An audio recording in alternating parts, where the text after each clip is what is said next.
자, 이번 시간에는 최근 시도교육청 소양평가 기출문제들을 살펴보도록 하겠습니다. 자, 1회 우리 언어 관련된 파트들 문제 뽑아서 풀어보도록 하겠습니다. 첫 번째 문제는요, 다음 밑줄 친 어휘의 맞춤법이 올바르지 않은 것 고르는 건데요. 자, 우리가 평소에 잘못 쓰는 것들 어떤 거 있는지 좀 살펴보도록 하겠습니다. 큰 소리로 웃고 떠드는 행위는 나이 고하 높고 낮음을 막론하고 눈살을 찌푸리게 한다. 자, 우리가 발음상 눈살이라고 표현을 하는 경우들이 있는데요. 말 그대로 우리 눈을 찌푸리는, 눈의 살을 찌푸리는 합성어입니다. 그렇기 때문에 눈살이라고 써주는 거 맞는 표현이고요. 다시 한번 거울을 보며 나지막히 읊조린다. 자, 나지막히가 아니라 나지막이 읊조린다. 부드럽게 기로 발음을 해줍니다. 자, 기본 나지막하다라는 형용사도 있고요. 나지막이라는 어근에 부사를 만들어주는 접사 이가 붙어서 나지막이가 되겠습니다. 번잡한 주변을 깨끗이 정리하는 시기입니다. 자, 이것도 발음상 연음이 그대로 되면서 깨끗이로 발음이 되죠. 그래서 이로 발음이 나는 경우, 연음이 되는 경우 같은 경우에는요, 무조건 이를 사용해 주고요. 이나 히, 히로 사용이 되는, 발음이 되는 경우에는 히를 써주는 거라고 기본적으로 알아두시면 좋을 것 같아요. 자, 가방을 메고 얼른 학교에 가야지. 자, 메다는 말 그대로 어깨 같은데 짊어지는 거고요. 메다는 묵다. 어딘가에 내가 무언가를 묵다의 단어 되겠습니다. 자, 이번에는 문맥에 맞게 파악하는 배열 문제입니다. 자, 근데 얘는 맨 앞에요. 한 문장이 있어요. 그렇기 때문에 이 문장과 관련된 것들을 주로 먼저 찾아야 합니다. 천연염색이란 개념이 나왔습니다. 식물, 동물, 광물을 이용하여 작물이나 시일에 염색하는 것을 말한다. 자, 개념 나온 이후에 1, 2, 3, 4번을 보시면 가와 나중에 먼저 찾아주세요. 식물의 잎, 목재, 숲이 이런 것들을 이용한 천연염색은 합성염료에서 보기 어려운 특유의 독특한 색을 갖고 있을 뿐 아니라 항균성, 소치성, 알레르기성 등의 기능을 가지고 있어 천연염색을 찾는 사람들이 많아지고 있다라고 여기에는 장점들을 쭉 이야기하면서 그래서 사람들이 많이 찾는다가 나왔고요. 나는 최근 들어 환경보호에 대한 관심과 자연에 대한 친밀감으로 천연염색에 대한 관심이 집중되며 소비자들의 이용이 늘고 있다라는 지금의 현상을 이야기하고 있습니다. 자, 그렇기 때문에 개념 얘기를 했어요. 그러면 지금의 현상, 이렇게 이용이 늘고 있는데 그 이유가 뭐야? 이렇게 좋은 점이 많아서 그래가 바로 내용 전개상의 자연스러운 것들이 되겠죠. 그래서 가보다는 지금의 현상들, 사회 현상들을 먼저 얘기해준 나가 적절하겠고요. 뭐 이게 조금 애매하다 싶으면 자, 우선 요거를 보류를 해둔 채로 다른 것들을 한번 보겠습니다. 그러므로는 결론이니까 어쨌든 뒷부분으로 가야 해요. 천연연료는 천연염색의 장점을 살린 고부가가치 개발을 도모하면서 세계 안전성, 재현성, 분말함의 표준화 등의 대량 생산 가능한 방법이 모색되어야 한다. 앞으로의 전망과 관련된 부분이 당연히 뒷부분으로 가야겠고요. 하지만이 나오면서 동일한 색상 내기가 어렵고 대량 생산이 불가능하고 단점 이야기네요. 하지만이 나온 뒤로 장점이 나오고 그 다음에 단점이 나와야 할 것이고요. 아, 이런 장단점들을 묶어서 결론으로 냈구나. 순서는 이렇게 가죠. 이처럼 천연연료는 합성연료가 지닌 유해성 및 환경오염 문제를 해결할 뿐 아니라 자연스러우면서도 부드러운 색상을 표현할 수 있다는 자, 여전히 장점입니다. 그래서 가와 말을 같이 연결시켜야 되겠구나. 장점, 단점, 묶어서 결론. 들어갈 데가 아무 데도 없죠. 그래서 지금의 현상을 이야기해주고 이 현상과 관련된 이유들, 장점, 그치만 단점이 있기 때문에 이렇게 모색되어야 한다가 적절하겠구나 알 수 있는 흐름이었습니다. 자, 이번엔 다음 글에서 말하는 신하의 도리로 옳은 것이기 때문에요. 우리가 읽으면서 찾아야 할 것은 신하 이야기만 찾으면 되겠습니다. 공자는 제나라의 경공에게 정치에 관한 질문을 받고 군군신신 부부자자 즉 임금은 임금답게 신하는 신하답고 아버지는 아버지 아들은 아들다워야 한다라고 답하였다. 임금은 임금의 도리를 다하고 신하는 신하의 도리를 다하며 아버지는 아버지 도리를 다하고 아들은 아들의 도리를 다하여야 된다는 내용으로 군도와 함께 신도가 강조된 것이다. 자, 그래서 신도 찾아야 합니다. 또한 공자는 임금의 신하에 대한 도리와 신하의 임금에 대한 도리에 관한 노나라의 전공의 질문에 대해 임금은 신하를 예로 부리고 신하는 임금을 여긴내어 충으로 섬기는 것이라고 답하여 신도의 내용으로 임금에 대한 충성심을 제시했다. 이러한 신도는 군신유의, 즉 임금과 신하 사이의 윤리를 의로서 설명한 맹자논리에 의하면 다음과 같이 이해할 수 있다. 임금과 신하는 같은 인간으로서 원래는 평등한 관계지만 살기 좋은 사회 건설을 담당하는 핵심적인 인물로서 백성들이 추대한 자가 임금이고 신하는 그를 보좌하는 자이므로 임무에 있어서 상하관계가 성립된다. 다시 말하면 임금과 신하는 백성들의 삶을 위해 인위적으로 맺어진 2차적인 관계인데 이때 상호 간의 윤리가 의라는 것이다. 의의 논리에서 보면 신하는 본래 임무를 원만히 담당하는 임금에 대해서는 그를 중심으로 힘을 합해 살기 좋은 사회 건설에 총력을 기울여야 하지만 그렇지 못하면 혁명으로 새로운 적임자를 추대해야 한다라는 구체적인 신하의 이런 신하의 의리, 이게 바로 여기 나와 있네요. 자, 1번 보시면 임금과 아버지, 신하와 아들은 동일하다라는 내용은 아예 없어요. 임금과 신하는 출생과 맡은 바 임무에 대해 평등하다. 출생은 평등하지만 임무가 달라졌다. 임무로서 상하관계가 있다고 했으니 틀렸고요. 임금은 항상 신하들에게 추대되어야만 정통성을 갖는다. 백성들이 추대한 겁니다. 신하는 왕의 됨됨이가 올바른지 아닌지를 판단해서 제대로 된 사람이라 하면 열심히 도와주고 그렇지 않으면 새로운 적임자를 추대해야 하므로 이런 게 깔려 있어야 된다라고 우리 추론할 수 있겠습니다. 자, 이번에 주제 문제입니다. 전체적인 내용의 가장 핵심적인 거, 전체 파악할 수 있는 거 골라보도록 하겠습니다. 결핵을 예방하기 위한 BCG, 화제의 BCG 예방주사네요. B형 간염 예방 백신과 함께 아이가 태어나서 가장 먼저 맞는 백신이다. 출생 후 4주 이내 1회로 어깨 부위에 접종한다. BCG를 접종한 지 2, 3주 후에 주사 부위에 5에서 7mm 크기로 곱는 것 같은 반응이 나타나고 3개월 이내 아물면서 작은 흉터를 남긴다. 곱는 것은 정상적인 반응이므로 무조건 소독하려나 하거나 반창고를 붙이면 안 된다.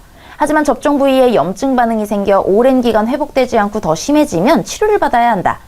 결핵 접종 방법에는 전통적인 피 내용과 최근 민간병원에서 많이 사용하고 있는 경피용이 있다.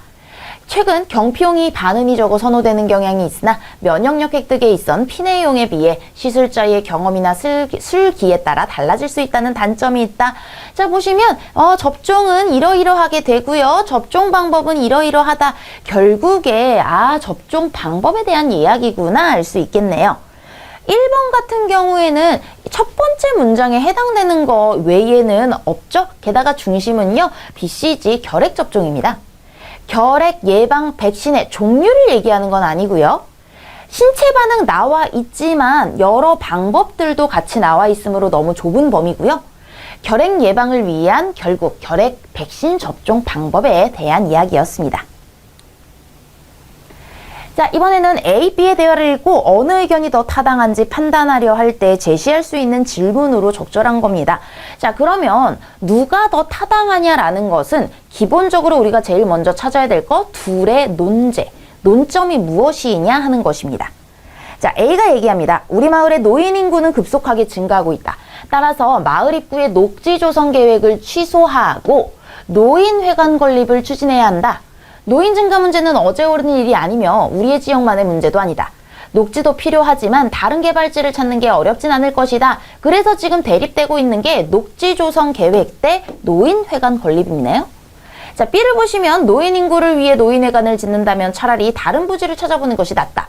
녹지 조성 계획을 취소하는 것은 국가적인 정책 방향과 또 맞지 않으며 주변 지역에 비해 우리 지역은 대기 오염이 심각하여 오래전부터 녹지 조성 필요성이 끊이질 않았다. 자, 얘는 녹지 조성을 추구하는 쪽이고요. 결국에 이 두 가지 중에서 무엇이 더 중요하냐 타당성 판단의 근거가 되는 것들을 우리 찾아야 되겠죠.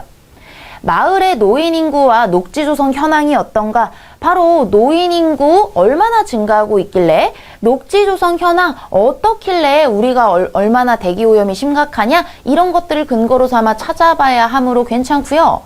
비용에 대한 이야기는요. 이쪽 이야기만 가지고 있고요. 그리고 둘을 비교하기에는 적절하지도 않습니다. 녹지 개발 후보자 역시 녹지 조성 쪽 이야기고요. 다른 곳에 뭐 개발지를 찾는 이야기로 넘어갈 수 있기 때문에 적절하지 않고요. 대기오염 정도도 이 부분에 해당하는 것이므로 둘을 비교하기 위해선 당연히 1번의 내용이 적절하겠구나 할 수 있겠네요. 자, 이번에 우리 좀 건너뛰어서요. 36번 넘어가 보도록 하겠습니다. 다음과 같은 상황에서 장사원이 취해야 할 행동으로 가장 적절한 것이기 때문에 우리 대화 내용 보면서 장사원 한번 체크를 해볼게요. 장사원 퇴근 안 해. 다들 퇴근했는데 일찍까지 그래. 이번 입찰에 응한 업체들 서류 정리하려면 시간이 꽤 걸릴 것 같아요. 그렇군. 장사원, 내가 말이야 우리 둘만 알고 있어야 할 중요한 얘기 하나 해줄 테니 들어봐.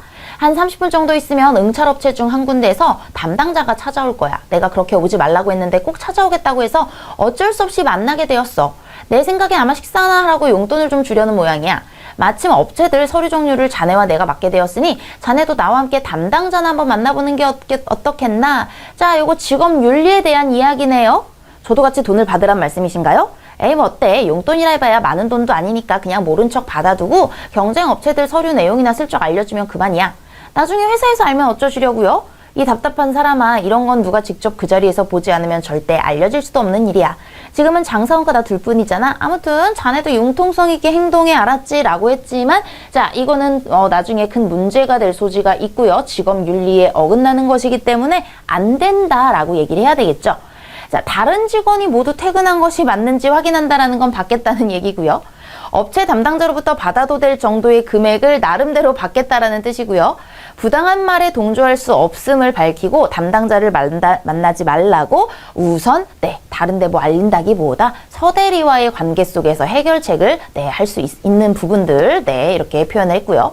즉시 팀장에게 전화하여 상황을 알리고 부정행위를 사전에 차단한다. 자, 이렇게 이른다라는 표현들 적절하지 않겠죠. 그래서 뭐 융통성 있게 이것에 대한 거절과 하면 안 된다라는 직업윤리 의식을 일깨워주는 방법이 적절하겠네요. 자, 이번에도 박 대리가 취해야 할 행동입니다.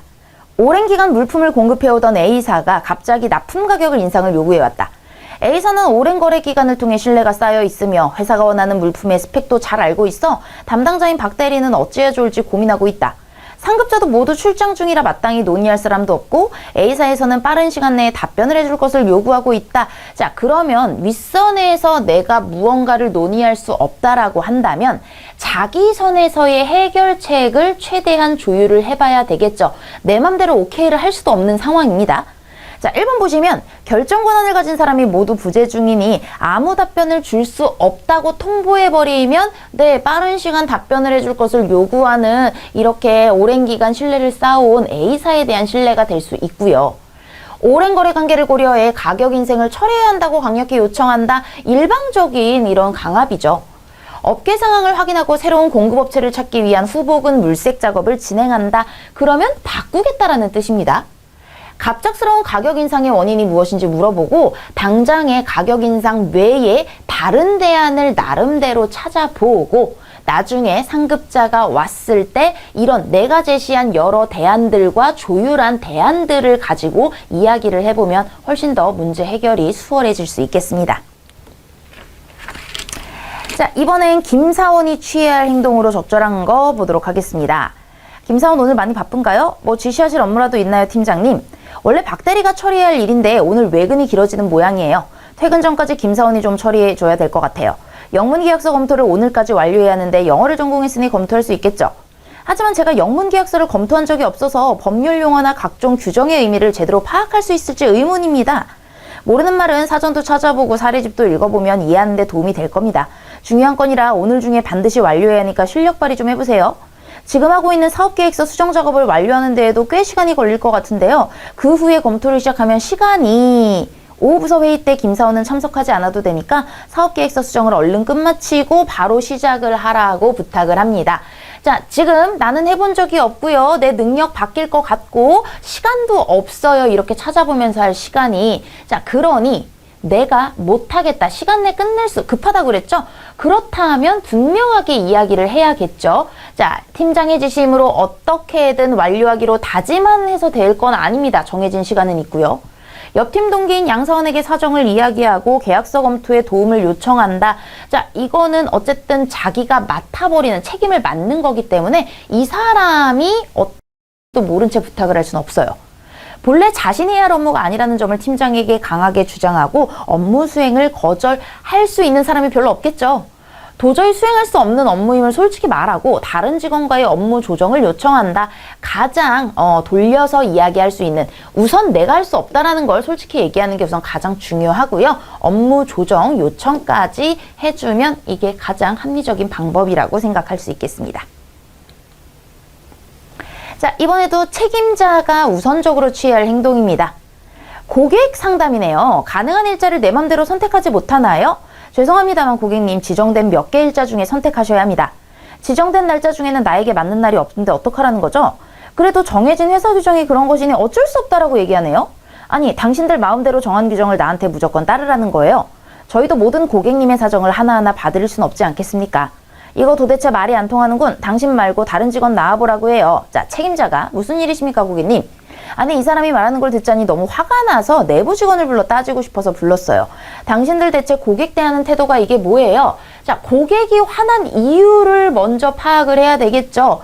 물론 이 이야기가 합리적이지 않기 때문에 화가 났지만 이 말하는 태도의 문제를 이야기하고 있으므로 우선적으로 화난 고객을 진정시키기 위해서는 사과의 말 먼저 우선적으로 취할 행동은 사과입니다.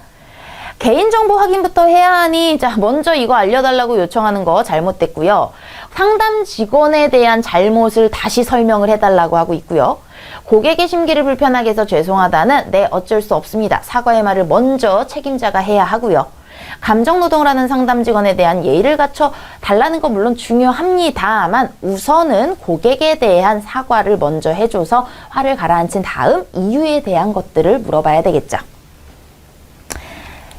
자, 이렇게 1회 언어 파트 확인을 해봤고요. 2회 기출문제도 풀어보도록 하겠습니다.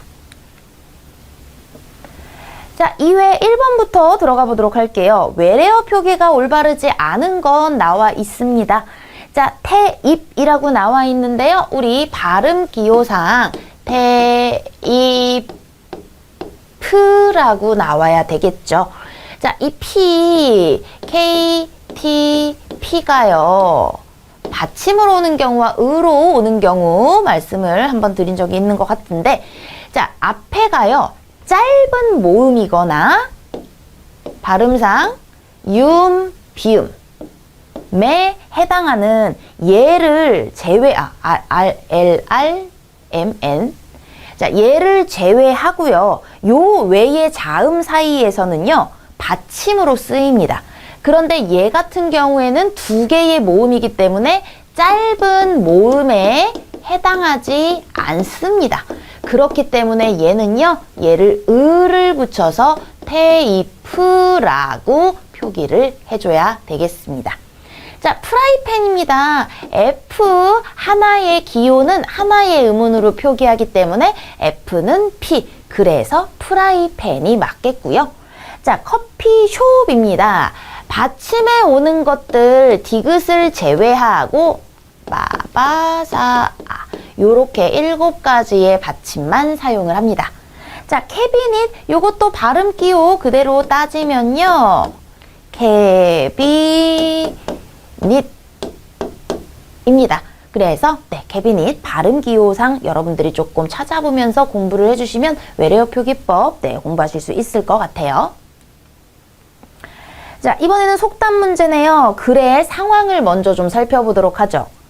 객지에서는 고향 까마귀만 봐도 반갑다는데 서울 한복판에서 고향 친구와 만나니 반가움이 이루 말할 수 없었다. 우리는 생선구이 정식에 시원한 맥주 한 잔씩을 반주로 곁들여 오랜만에 회포를 풀었다. 저녁을 먹고 자리를 옮겨 커피 한 잔을 앞에 두고 그동안 밀린 수다를 떨었다. 나이 50이 넘으면 자꾸만 살아온 날들을 돌아보게 된다고들 한다. 특히 어린 시절을 함께한 고향 친구를 만나면 잠시 시간여행을 하게 된다.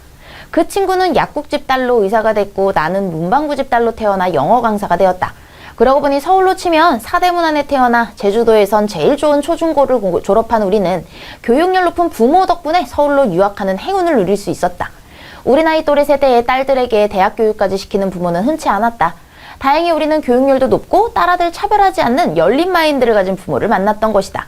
나이 50이 넘어서야 그런 부모를 만났던 게 얼마나 행운이었는지를 깨달은 두 중년 여인은 마주보며 각자의 부모님께 고마움을 표현했다.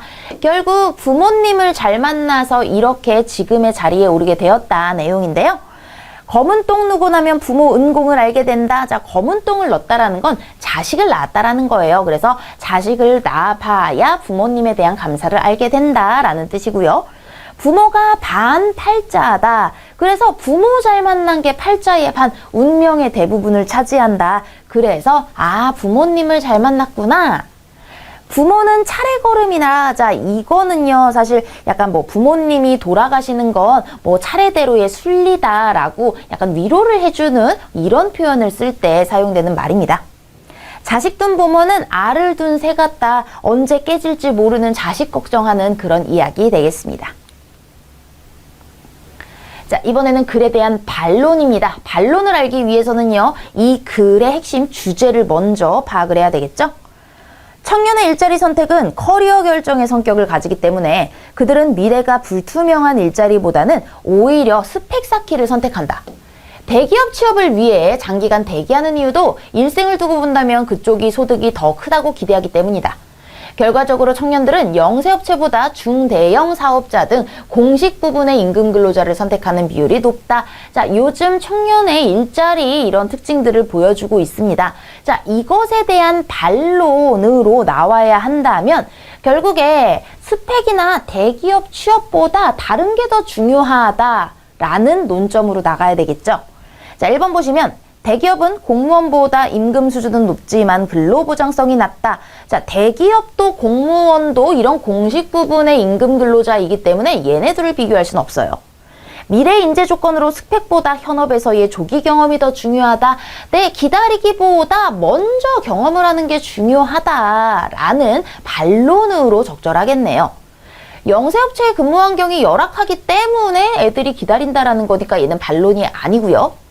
대기업 취업을 희망하는 청년의 증가로 대기 시간이 더 길어질 전망이다. 역시 같은 맥락이므로 반론은 될 수가 없겠죠. 자, 다음 글을 참고할 때 이중섭이 소에서 표현하고자 했던 바 우리 읽으면서 이중섭 소의 의미를 찾아나가면 되겠습니다. 이중섭이 소를 그리게 된 계기로 독립운동가 이승훈이 세운 오산고통고등학교를 다니면서 선배인 백석시에서 영향을 받았다는 의견과 이명련 백남순 영향을 받았다는 의견이 있다. 한국전쟁으로 일본이 난해 마사코와 두 아들을 일본으로 보내고 가족과 재회하겠다는 일념으로 그린 소의 그림. 자, 바로 가족과 재회하겠다라는 일념이 담겨 있고요. 가족과 1년 후 재회하고 그린 초인적인 소. 그리고 또다시 재회를 꿈꾸는 길 떠나는 가족에서의 소는 이중섭 본인의 모습을 투영하고 있다. 바로 전부 다 가족과의 만남과 헤어짐과 관련된 내용이네요. 그렇게 시대가 안긴 삶의 고통을 끌어안고 자신의 감정을 표출한 이중섭의 예술로는 시공을 초월해 반고흐와 연결되고 있다. 자, 그래서 여기서 이미 소의 의미는 다 파악을 했고요. 뒷부분은 이중섭의 마지막 그런 생애를 이야기 담고 있습니다. 타국인과의 혼인으로 인한 이별의 아픔이라고 나와 있는데요. 사실 가족과 헤어진 이유는 한국전쟁 때문입니다. 일본인이기 때문이 아니에요. 우직하고 충직한 소에서 느껴지는 가족의 애정. 얼핏 보면 가족 이야기가 맞는 것 같지만 여기선 우직과 충직의 이야기는 없죠. 가족의 그리움과 헤어짐이 주된 이단락의 내용이었고요. 전쟁이 남긴 민족의 비극, 물론 크게 보면 그럴 수 있지만 여기서는 이중섭 개인의 이런 의미로서 서술이 되어 있습니다. 자, 이번엔 내용 추론입니다. 자, 그래서 추론 이야기는요, 아래 거 먼저 읽고 푸셔도 되고, 위에의 내용을 가지고 그거를 비추어 추론을 해도 상관이 없기는 합니다. 자, 하지만 우리는 일관된 이런 문제 유형들에서 1번부터 4번의 키워드를 먼저 체크를 하고 거기에 필요한 내용에 좀 집중하는 형태들을 사용을 해보도록 하겠습니다. OECD 회원국 자료를 이용한 출산율 저하 요인 분석 및 우리나라 고령화 특징에 대한 주요 국가의 비교 분석은, 자, 여기에 뭐 비교 분석한 게 있나 봐요. 저출산과 고령화에 따른 우리 사회 변화에 대응하기 위한 방향을 제시할 수 있다. 주택가격 상승률과 출산율과의 상관관계 분석은 저출산 원인을 파악하여 육아비용 부담에 대한 사회적 공감을 가능하게 한다. 출산율 높이기 위한 의료복지 시스템 및 보장제도 확대는 저출산과 고령화 문제에 대한 해결 방안을 제시한다.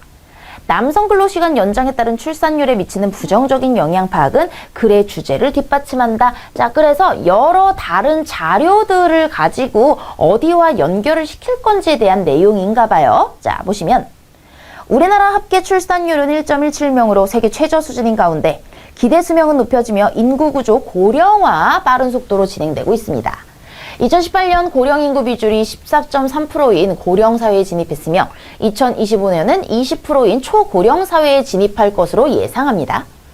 저출산과 기대 수명 연장으로 특정 지어지는 인구 구조 고령화는 우리의 경제 성장률, 소비, 경상수지, 인플레이션 등 거시경제 변수와 함께 가계의 대내외 금융 행태를 변화시키고 금융, 주택, 노동시장과 산업구조 등 경제 전반에 영향을 줍니다. 또한 복지 지출을 포함한 정부의 재정정책과 중앙은행의 통화정책 수행 여건에도 적지 않은 변화를 초래하게 될 것이다. 결국에 여러 가지의 변화를 초래하게 될 것이다라는 내용이 이단락.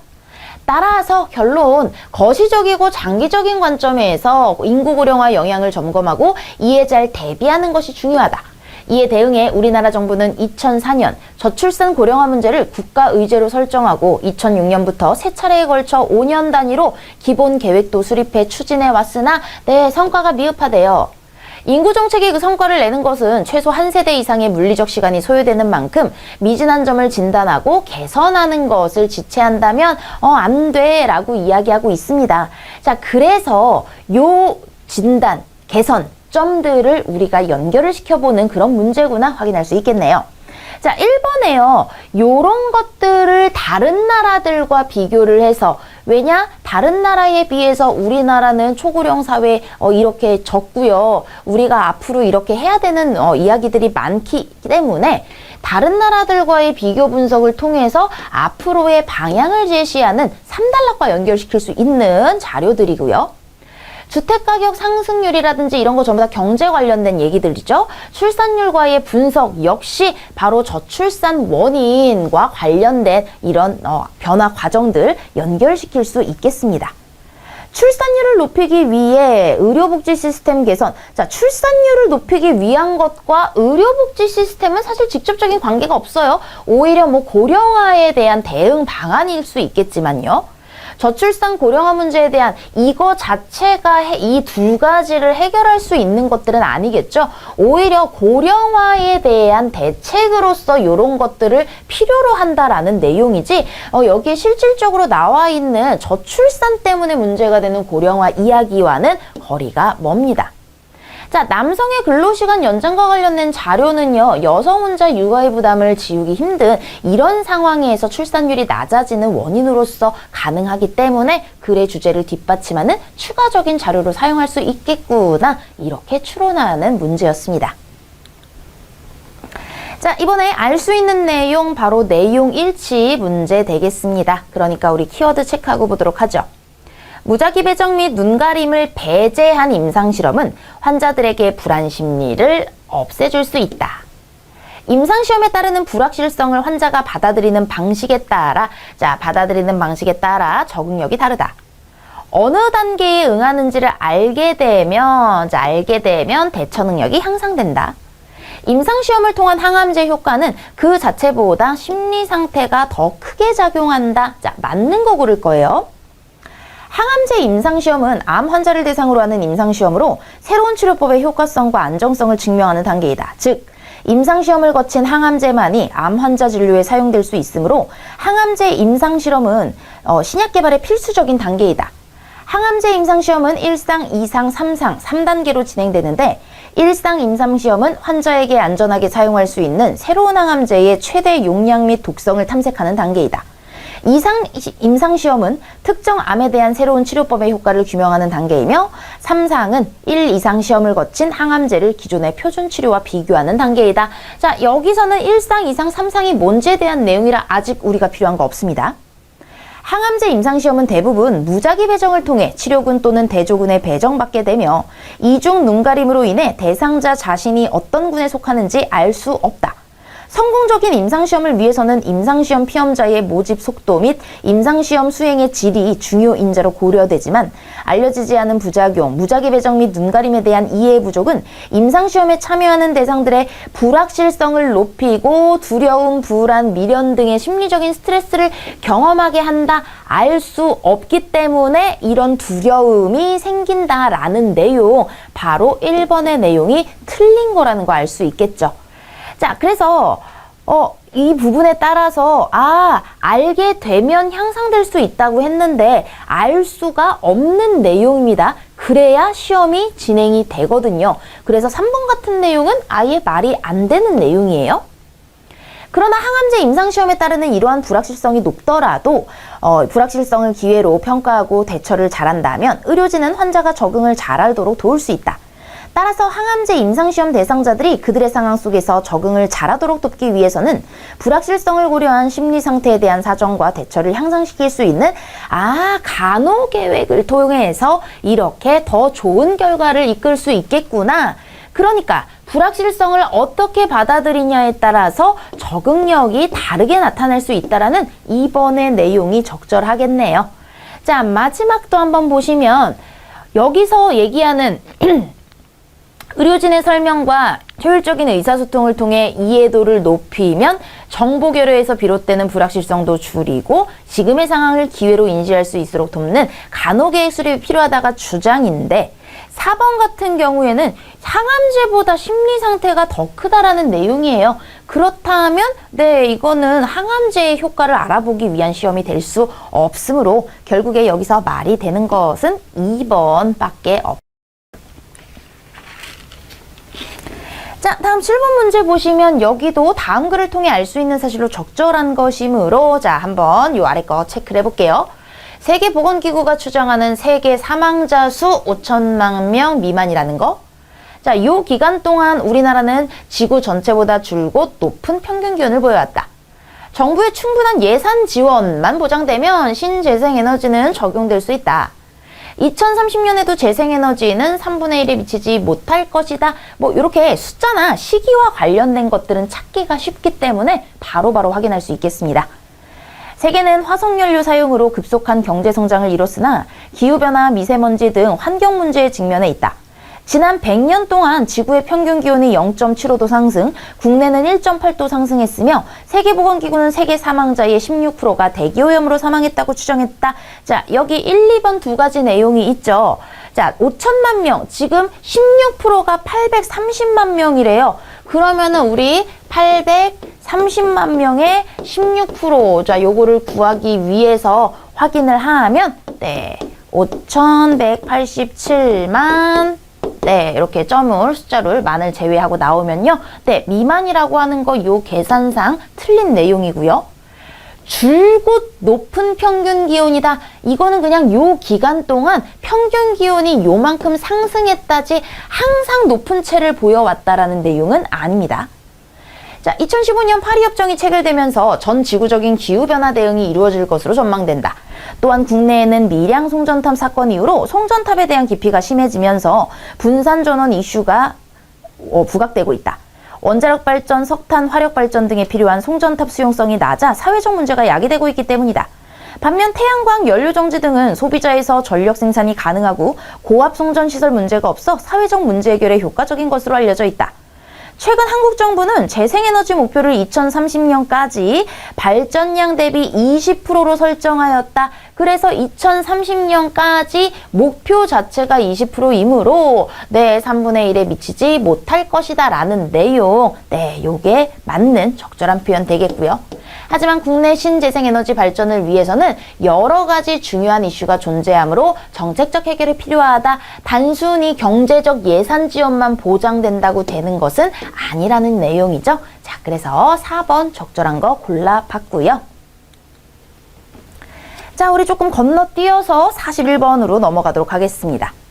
다음과 같은 상황에서 B가 취해야 할 행동으로 가장 적절한 거 한번 골라볼게요. A사는 업무 분위기가 매우 자유분방하며 점심시간 1시간 동안은 직원들이 돌아가며 자신이 좋아하는 음악을 선곡해 틀고 사무실 직원 모두가 감상할 수 있도록 하고 있다. 오늘은 B가 자신이 좋아하는 음악을 들을 수 있는 날이라 B는 자신의 스마트폰에 저장돼 있는 헤비메탈 곡을 모든 직원이 들을 수 있도록 틀었다. 그런데 갑자기 선배 직원이 다가와 헤비메탈은 자기가 가장 싫어하고 잔잔하고 고요한 클래식을 틀어보라고 권한다. 오랜만에 온 자신의 차례에 좋아하는 음악을 들으려 했던 B는 당황하며 어떻게 대처해야 돼 모를지 조우는 상황에 처해 있다. 자, 이거는 어쨌든 모두가 이제 사용하는 공간에 대한 이야기이기 때문에 조율이 필요하겠죠. 선배 직원에게 헤비메탈의 장점을 설명하며 자기 주장만 주장하는 건 적절하지 않고요. 다른 직원의 의향을 물어 다수의 의견에 따르기로 한다. 자, 그래서 모두의 이런 좋은 점심시간을 위해서 자기가 뭐 이렇게 물어서 한 발 양보할 수 있겠다. 이런 내용이고요. 재빨리 음악을 그렇다고 바꿔요. 무조건 맞춰주는 것도 현명하지는 않아요. 자신의 정당한 권리를 주장하며 부당하다 이런 싸움이 되겠죠. 그래서 이왕 자기가 좋아하는 음악이긴 하지만 다수의 의견에 따라서 이 한 사람만이 불편한 것인가, 다른 사람들은 어떠한지 들어보는 게 가장 합리적인 행동이라고 생각됩니다. 자, 이번에요. 해외 중요한 거래처 손님을 픽업하기 위해 공항으로 가던 중 상대방 차량 잘못으로 인해 교통사고가 발생합니다. 고속도로 한복판에서 일어난 사고인지라 대중교통을 이용할 수도 없는 상황. 이와 같은 상황에서 취해야 할 행동. 자, 그러면 우선 두 가지 문제가 있습니다. 사고의 발생과 바로 거래처 손님 픽업이라는 거죠. 1번을 보시면 사고 차량을 갓길로 옮겨놓고 빨리 히치하이킹을 하여 그럼 이 차는 어떻게 처리를 해야 될지 지금 해결이 안 되고 있어요. 회사에 사고 소식을 알리지 않고 비행기 도착 시간까지 기다려 도착하자마자 바이어 핸드폰으로 연락을 시도한다. 자, 잘못된 것들은 우선 알려야 하고요. 핸드폰으로 연락을 시도한다는 건 픽업을 안 나간다는 거죠. 공항 근처에서는 친구에게 인상착의를 설명하고 대신 픽업해달라고 요청해본다. 자, 자기의 일을 전혀 관계없는 제3자에게 전가시키는 겁니다. 사고 수습을 위해 보험회사에 연락해야 하고요. 즉시 회사에 알려서 다른 조치를 취하도록 해야 두 가지 일을 제대로 처리할 수 있겠죠. 자, 다음 43번 문제 확인해 보도록 하겠습니다. 김 대리는 이 과장이 회의에 필요한 자료이니 모두 챙길 것을 당부하며 건네준 준비자료 목록을 정리하던 중 일부 자료가 누락됐다는 사실을 알게 되었다. 이 자료를 추가하면 회의 결과 방향이 크게 바뀔 것으로 예상되지만 지금 자료를 추가하려면 시간이 부족한 상황이다. 자, 김 대리가 해야 할 행동입니다. 자, 이렇게 문제가 생겼을 경우에 가장 우선순위는 솔직함입니다. 자, 누락된 사실을 인지하지 못한 것처럼 하면 안 되죠. 이미 자료를 추가하기엔 늦었으므로 건네받은 목록상의 자료만 정리한다. 자, 그래서 회의 방향이 바뀔 것이기 때문에 이것도 안 되죠. 누락된 사실을 인지한 즉시 상사에게 누락된 자료가 있음을 밝히고 적절한 조치를 요청하는 솔직하게 말하는 게 가장 현명한 방법입니다. 누락된 자료의 정리를 위해 회의 시간 변경을 요청한다. 이거는 뭐 자기 나름의 판단으로 이렇게 행동을 하는 것이기 때문에요. 3번이 가장 적절한 행동 되겠습니다.